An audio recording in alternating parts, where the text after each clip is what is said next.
Joining us now, a man who stays in the fight, the CEO of Our Country, Our Choice, Colonel Doug Macgregor. Doug, great to have you with us here. I want to first get your assessment where the conflict is right now in Gaza and its implications. Well, I think we're at the beginning of what could potentially be a regional war. For the moment, Israel is focused primarily on Hamas and annihilating it, and sadly, it sounds like the population of Gaza along with it. And at the same time, they've harnessed us to protect their northern border in the event that Hezbollah attacks. So that far in advance, the Israelis have thought. But in truth, it's growing very rapidly into a regional conflict. The Turks, the Iranians, all of the Muslim Arab states, reaching into North Africa, of course, with Egypt. In fact, I would argue that all the Muslim states from Morocco to Indonesia are upset with what the Israelis are doing in Gaza because they see it as disproportionate, and they also see it as a collective punishment. And they don't particularly care for that. And I think that they're reaching the point where they're willing to take action collectively against Israel.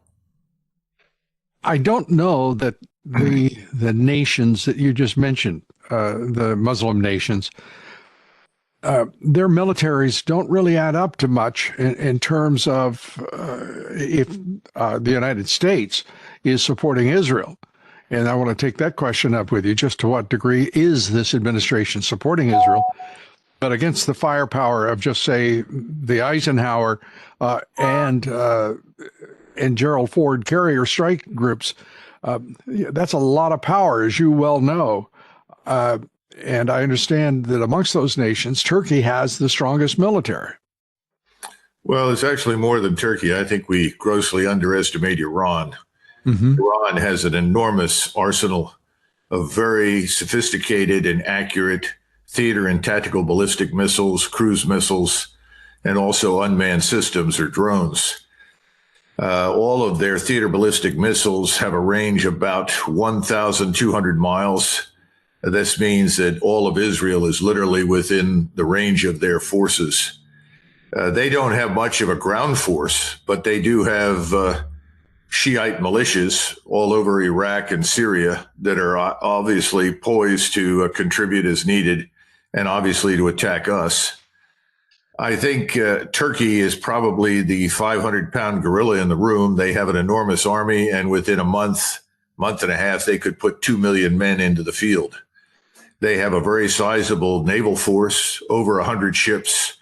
Their submarines and the Israeli submarines are identical. They have German built diesel electric submarines that are of very high quality, and they're almost undetectable in shallow water and difficult to find in deep water.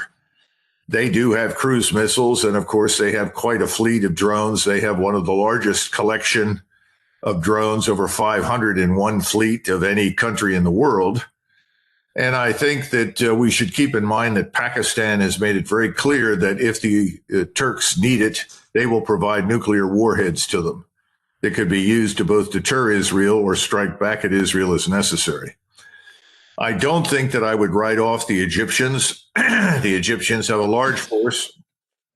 They're trying to bring 3 or 4 divisions up to full strength. They want to put probably 200,000 men with equipment on the Egyptian border.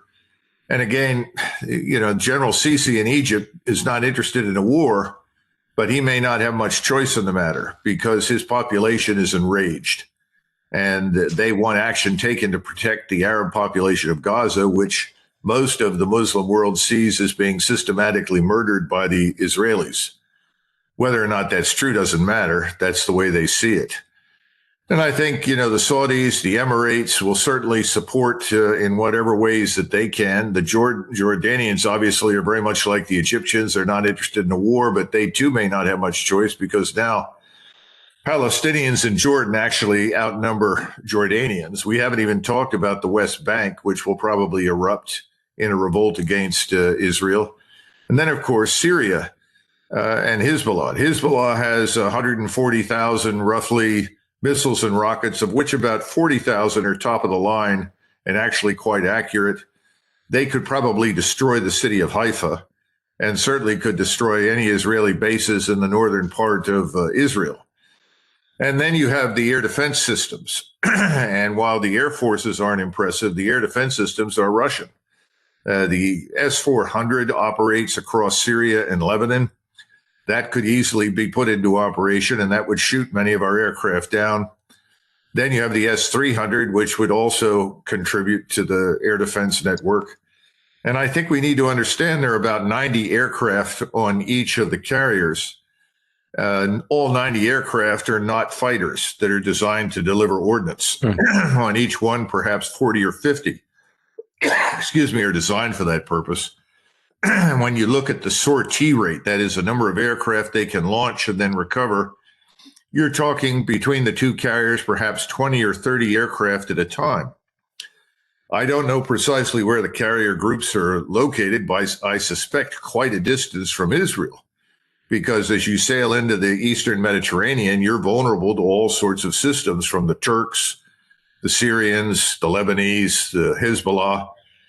And as a result, that means that you've got to fly a long distance, deliver your ordnance, turn around and come back.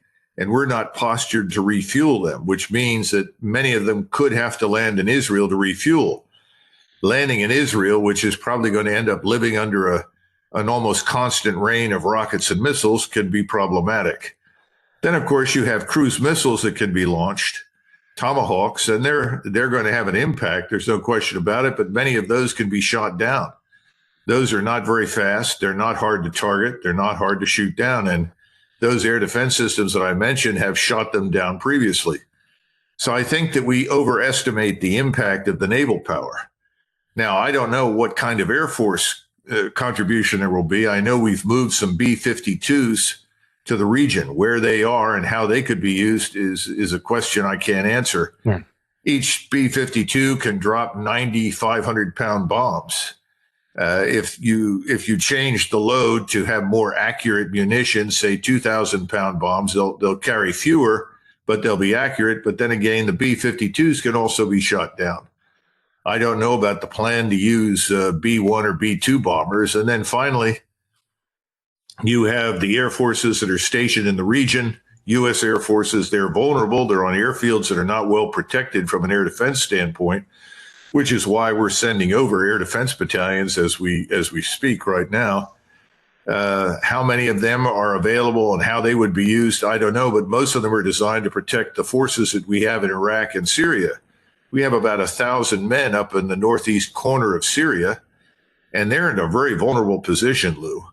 A friend of mine in the building, I'm talking about the Pentagon, said, Doug, they're in a position much like Wake Island in 1942. They're too far away. We can't get to them quickly, and they could easily be overrun.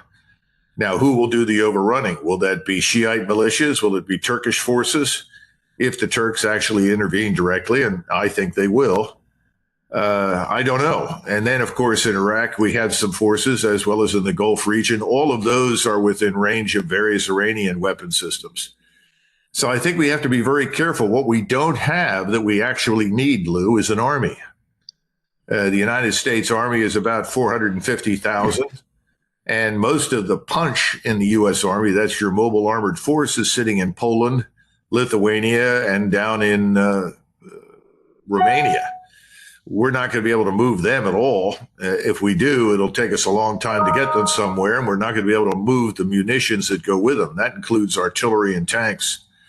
So we're reliant almost exclusively on air and naval power. And to be frank, Lou, I don't think the people ashore are all that concerned about those carrier battle groups. They have never had a sustained impact. They look powerful, they sound powerful, but when it comes to sustained impact on the ground, on land, not really. So I think it's a dangerously slender thread from which to suspend U.S. national strategic interests. Frankly, I think we're overwhelmed. This is not 1991. We don't have the forces we had in 91. We live in a very different environment, and all of the Arab states have changed. Technology has changed. There are many things they can do now that they could not do 50 years ago. They have populations that are actually much better educated, that can master technologies that they couldn't master 50 years ago. So I think the Israelis are in a very difficult position. And I think they ought to reconsider the wisdom of pressing ahead in Gaza the way they're headed. Doug, the carriers in the Eastern Mediterranean, and we know that the Eisenhower was to transit the Suez Canal. We do not know its precise location. One presumes somewhere off Oman or Yemen.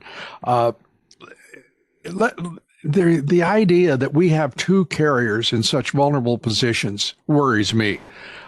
Particularly the Gerald Ford in the Eastern Mediterranean. There's such a thing as a demonstration of power, but I just see great vulnerability there. I want to get your thoughts about it. No, I think you're making a good point, Lou. And we forget that when we've been in the Middle East previously, first of all, we were very successful at isolating our opponent. Iraq really had very few friends, very, very limited ability to support itself. We isolated it, entered it, and defeated it. Right now, we are not in a position to isolate the Turks, the Iranians, any of the Arab states. And if we try to, I think we're going to fail. And that means that Israel, if anyone in the region, is isolated. And we are really Israel's only friend. And again, we don't have the forces ashore that we once did before. We forget that we put an awful lot of military power into the region in 1990 and again in 2003 and kept it there. We haven't maintained the same levels of military power. And when Donald Trump was president, he recognized that these assets were vulnerable, and he wanted to get, for instance, our troops out of Syria and also out of Iraq, because the consideration then was, how do we protect all of these people? We don't have the depth of structure and force power in the region that we once did. Now, there is some talk about adding 2 more carrier battle groups. I don't know how far along that is. The idea was that you would put a carrier battle group into the Persian Gulf, the Indian Ocean, or the Red Sea. That would help.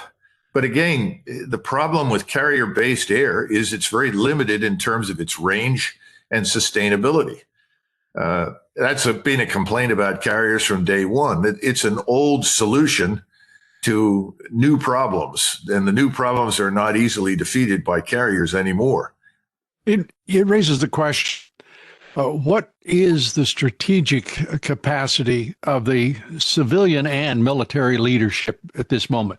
We have a commander-in-chief who is impaired, who is compromised, who is weak, and an uncertain ally, I will put it that way, of Israel.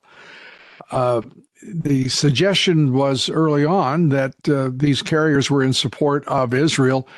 There is also a view recently expressed on this podcast by Lee Smith, who is a man who knows both the terrain and the psychology and politics of the region. He thinks those carriers are there to restrain Israel and any actions it might take against Hezbollah. Your thoughts about his thinking? Well, the only way to restrain the Israelis is to call Mr. Netanyahu and say, look, this strategic picture is not very favorable. Timing is terrible. We have very few war stocks. We've emptied almost everything into this pit called Ukraine. The war in Ukraine is lost.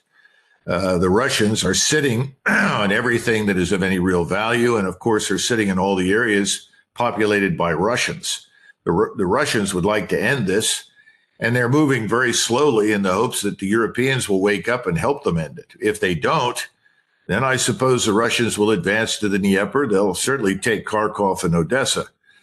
But there's no hope for Ukraine. And we're trying to keep that place on life support, while at the same time, we're now confronted with a much larger and, in my estimation, far more dangerous situation strategically. Because if we proceed as we are trying to right now, and we go to war with Iran, which seems to be the widespread wish on the Hill by everybody, Russia is not going to stand by and allow Iran to take us on alone. Remember, Iran has stood by Russia throughout the Ukraine conflict. That means that Russia will also probably back the Turks when the Turks decide to enter, although we know that Mr. Putin has urged Mr. Erdogan to reconsider and have some patience and give it time.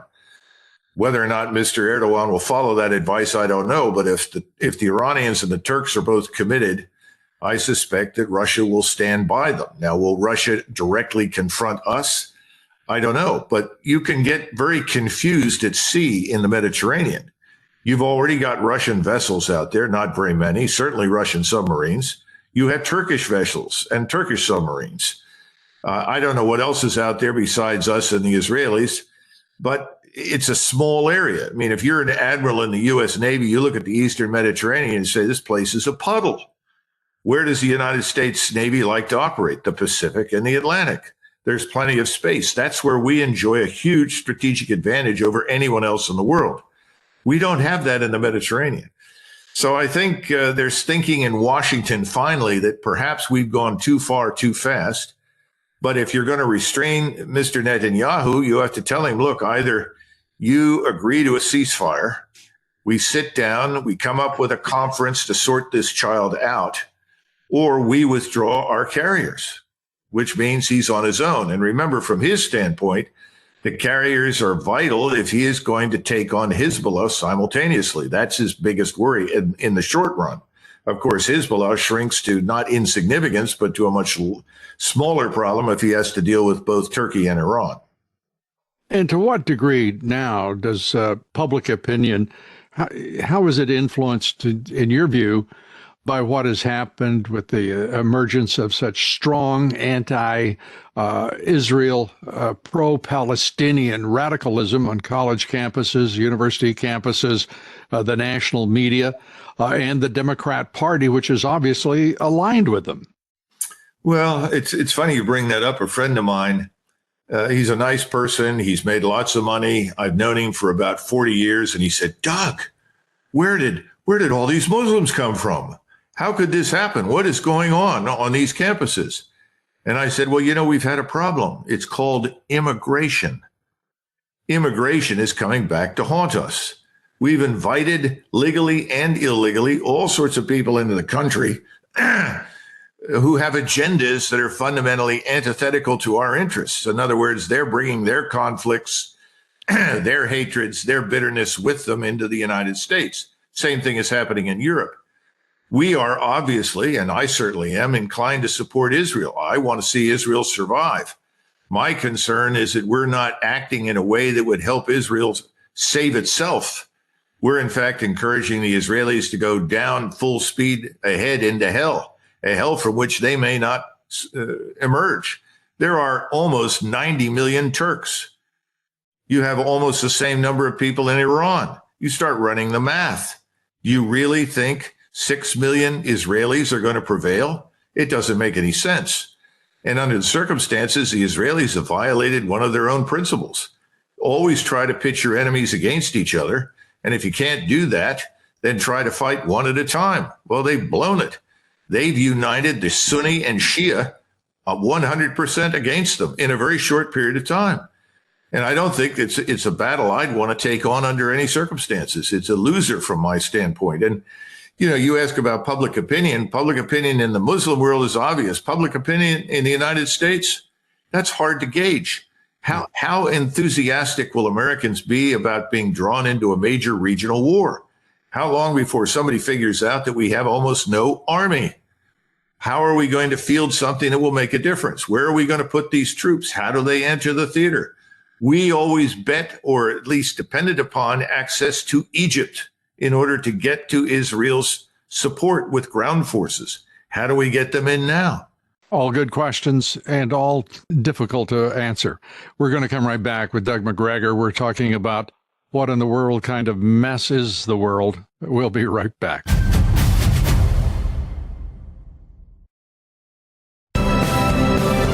We're back now. We're talking with Colonel Doug Macgregor, and he is raising serious issues, strategic issues, fundamental issues about what U.S. policy is and what our power truly is, military and political power, geopolitical power here, and can we influence outcomes? That's what it boils down to. Doug, your thoughts right now about going to war with a commander-in-chief. This is not a political question. This is a strategic question, a basic national security question. No, that's right.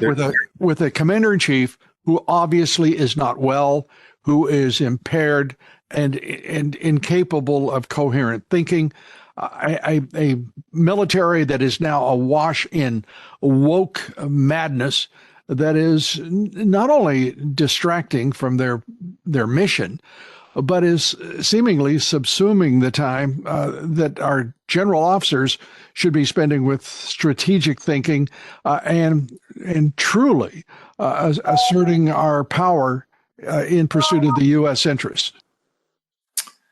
The word strategy is the key word. Normally, you want to think through carefully what you really want to achieve. In other words, when you're finished doing whatever you propose to do, what do you want the place to look like?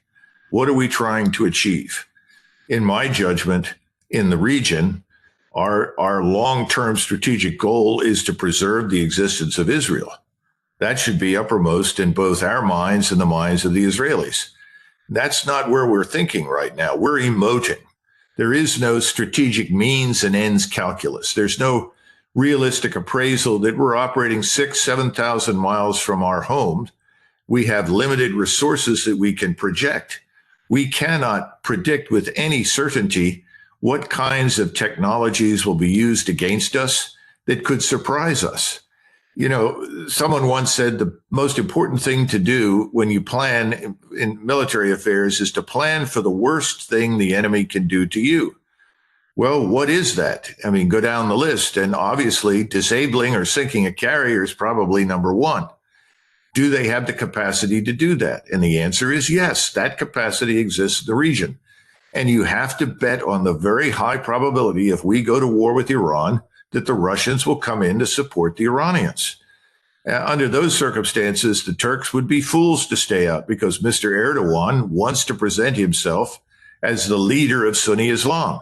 He is already the leader of the Muslim Brotherhood in the region, and he leads the Muslim Brotherhood here in North America. So there is no strategic thinking. There's no hard-nosed, sober-minded analysis that would lead us to tell, for instance, as Nixon did in 1973, when the Israelis finally beat back the Egyptians and then crossed the Suez Canal, stop. Don't cross that canal. If you cross that canal, the Russians will come in. If the Russians come in, we're committed to a war that we don't want to fight, and you won't win. Well, that was Nixon in 1973.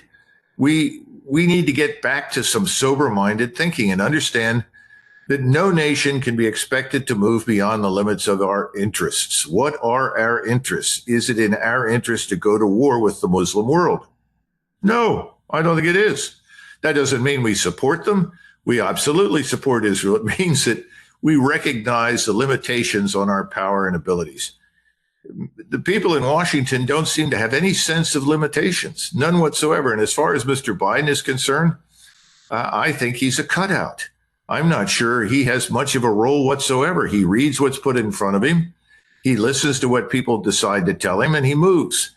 I think that there's a group of people that we don't even know with absolute certainty who are running affairs, but certainly Mr. Blinken in the State Department talks and acts a lot like the commander-in-chief. Yeah, he does. And he sounds a lot like President Obama in his rhetorical, what would I call it, rhetorical coloring of events to suit himself, not necessarily the facts. We're again, a commander-in-chief who is incapable of leading. We have in my opinion, a Pentagon that has not demonstrated it's capable of winning a war in a very long time.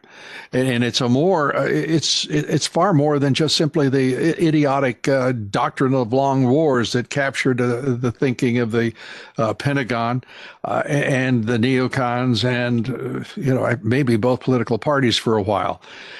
But this is a military that is, to your point earlier, this is not the U.S. military that we're accustomed to. 70%, one report talking about 80% of the U.S. Army is not physically fit for combat, for just basic PT. I mean, what in the world is going on, and why isn't more made of it until the moment at which we just might need a fighting army? Well, people don't like bad news, and bad news never plays well. The other thing is that we have a lot of people permanently living in 1991. As far as they're concerned, Desert Storm just happened a couple of years ago. They aren't asking any hard questions. You go back to the Korean War and look at the disaster that befell us in 1950. We were almost driven into the sea off the peninsula by a North Korean army. It wasn't even the Chinese army. And people said, what happened? Well, we stopped doing many of the things that we did during the Second World War. We dismantled a lot of our capability. We shrank the size of the force. At the time that the Korean War broke out, we had one carrier that we could send into action. We're in a very similar position that we were at the beginning of the Korean War. The good news is that we're not yet trying to defend the indefensible. In other words, we're not sitting in the Pusan perimeter, but we don't want to get there. But no one is thinking rationally. Everything is about emotion. It's the same thing in the Muslim world. They see numbers about 3,500 children killed by the Israelis. The Israelis look at pictures of butchered Israeli citizens, and everyone is emoting. You know, you pay people that run these governments, whether they're Netanyahu or Mr. Biden or anybody else, to be thoughtful, to restrain their emotions, to be sober-minded, to look at the risks, and not to take outrageous risks. That doesn't seem to be happening. And I'm not sure how many people in Washington, frankly, are capable of that depth of consideration and contemplation and reason. It's a disturbing time in this country, even absent all of the foreign competing and dangerous challenges that we're facing.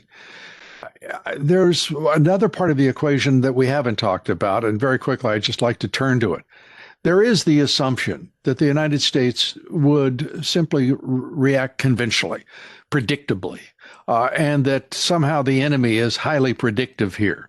And I'm talking about, obviously, tactical nuclear weapons, because this has to be a standoff. I mean, I believe, and I want to get your view, I believe whatever we do from here on for the United States, because of what we've talked about, the weakness of our traditional army, the limitations that are so many, that it has to be a standoff war, bringing technology and brute power to the battlefield immediately, because we know that the doctrine of the long war is a loser every time for the United States. Oh, you're 100% right. And I think we do want to rely on standoff fires, standoff attack, precision strike. The problem is that there's no evidence that that wins wars. In 1991, we launched 40 days and 40 nights of precision strike all over Iraq, and it fundamentally did not dislodge the Iraqi military from its positions in Kuwait. We had to go in on the ground. The Israelis do not have that large a force. Their force right now that they mobilized is larger than the U.S. Army. But when you look at the numbers arrayed against them, and keep in mind that the Syrian border is about, for Turkish forces, a 12-hour march down to the Golan Heights. Once you're on the Golan Heights, there's nothing between you, really, and the heartland of Israel. That is Tel Aviv and Haifa. Nothing there to stop you. How do you deal with that? Can you destroy everything that's en route on the Syrian plain? Do you turn to a nuclear weapon, which is what the Israelis could do? That's very dangerous because, as I pointed out, the notion that your opponents will not be able to respond is misleading, because we know the Turks can get a hold of a nuclear weapon. We don't want to use nuclear weapons, but if we're up against the wall and we can't win, one wonders what we might do. And I think that's your point. That was always my concern in Ukraine. We could never prevail against the Russians in Ukraine conventionally. If we tried, what would happen when we failed? Well, then someone would say we'll have to use a nuclear weapon or threaten its use to avoid being annihilated. I hope we don't get to that point. I'd rather not. That's why, even though there's big support for the Israelis to punish their opponents, you have to step back and think about the consequences of this total war of annihilation that Mr. Netanyahu wants to wage. You know, there was an attempt, I'm told, by Mr. Blinken to come up with some sort of relocation plan for the people in Gaza. All of the Muslim countries were appalled. They were repelled by that idea. They said this is their home. This is where they live. You're not going to drive them out.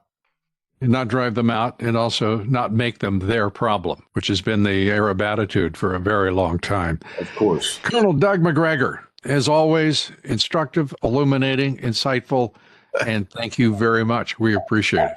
Thanks, Lou, for all that you do.